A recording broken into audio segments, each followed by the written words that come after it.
Hi ஆலமரம் மீனவன். இப்போ வந்து நம்ம வலையில் வந்து ஒரு பாம்பு பட்டிருக்கு, கடல் பாம்பு. அந்த பாம்பை வந்து நம்ம எப்படி பேர்த்து விட்றோன்னு பாருங்கள். இந்த பாம்பு கடித்தா பயங்கரமான விஷங்க. கடலில் கரையில் கூட இல்லையா, அவ்வளோ அவ்வளோ விஷம். அந்த மாதிரியான விஷம் தான் அந்த பாம்பில் இருக்குது. இது வந்து இப்போ காட்டுறது சொறி. சொறினா ஜல்லி ஃபிஷ். இதுவும் கடலில் வாழக்கூடிய ஒரு ஒரு மீன் வகை தான். இந்த சொறி வந்து கையில் பட்டுச்சுன்னா பயங்கரமாக இருக்குங்க. எங்கள் ஊரெலாம் இதை சொறின்னு தான் சொல்லுவோம். அது பேர் வந்து ஜல்லி ஃபிஷ்ஷுன்னு சொன்னால் நிறைய பேருக்கு தெரியும். அந்த ஜல்லி ஃபிஷ் மேல் பகுதியில் மட்டும்தான் நம்ம கை வைக்க முடியும். நான் வச்சுன்னு இருக்கேன் இல்லையா, அந்த மேல் பகுதியில் மட்டும் தான் கை வைக்க முடியும்.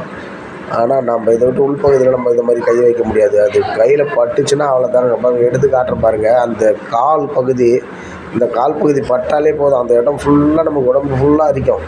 அவ்வளோ ஒரு விஷத்தன்மை வாய்ந்த ஒரு அரிப்பு கொண்டது தான் இந்த ஜல்லி ஃபிஷ்ஷு. இந்த ஜல்லி ஃபிஷ்ஷை மாதிரி ஒரு மோசமான அரிப்பு தர வேண்டியது எதுவுமே இல்லை. இதெல்லாம் கடற்கரையில் பார்த்தீங்கன்னா கூட கொஞ்சம் தூரமாகவே இருந்துங்க. ஓகே, பாய்.